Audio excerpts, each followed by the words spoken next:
I would encourage to learn the art of satisfaction.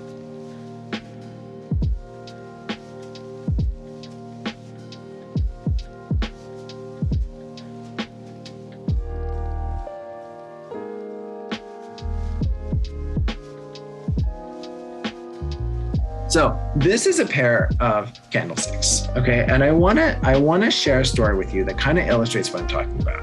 So 2 Christmases ago, before coronavirus and whatever, my family and I were invited to a sort of like candlelight Christmas carol time.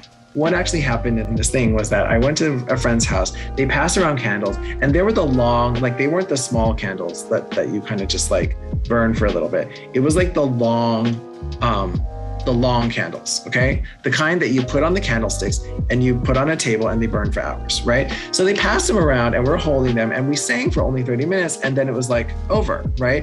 And then they snuffed out the candles and then everybody was preparing to leave or whatever. And then my wife and I were like, hey, people barely use these candles. Like, what are you gonna do with all these candles? There's like 35 candles now.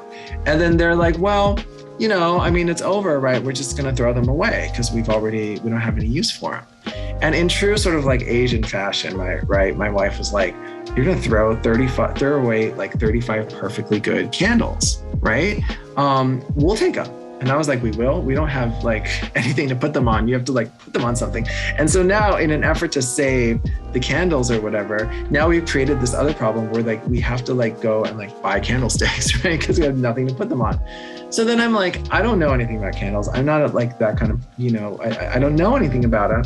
And the only frame of reference I had in my mind about what a candlestick looked like was like the picture that I just showed you, which were these very expensive crystal candlesticks that my parents used to have growing up.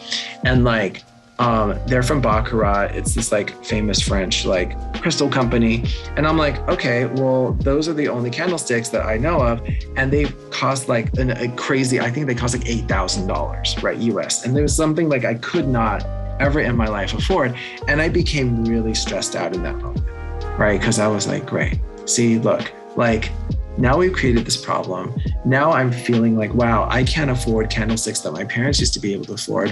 What's wrong with my life? I'm not providing the same type of life to my children that my parents gave to me. And it became all of this stressful sort of like existential kind of like crisis for me that was created out of an effort to save these candles.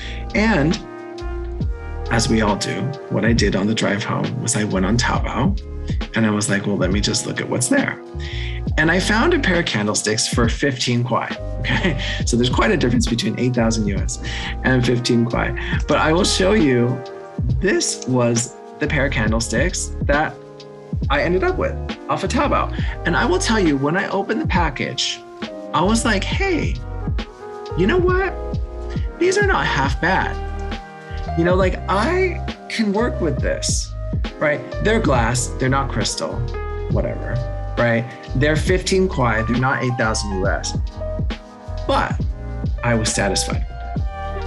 I was satisfied with them. And they look pretty good with candles in them, I gotta say. And you know what I learned that day was that satisfaction is an art that we have to achieve, that we have to shoot for. Satisfaction, I think, is one of the keys to happiness. Everybody wants to shoot for happiness, right? In my life, I don't. I shoot for satisfaction, and that's a choice, right? And so we can choose to be satisfied with our current circumstances. That doesn't mean that we don't try to improve. That doesn't mean that we don't want to aim higher and improve ourselves and to learn more. That does not mean that. What it does mean is that when we do aim higher, when we do shoot for more, when we do try to improve ourselves, we are doing so from a base of satisfaction, not from a base of anxiety, okay? Not from a base where we're stressed out or fearful that we're not good enough. So there's a shade of difference there that's really, really important.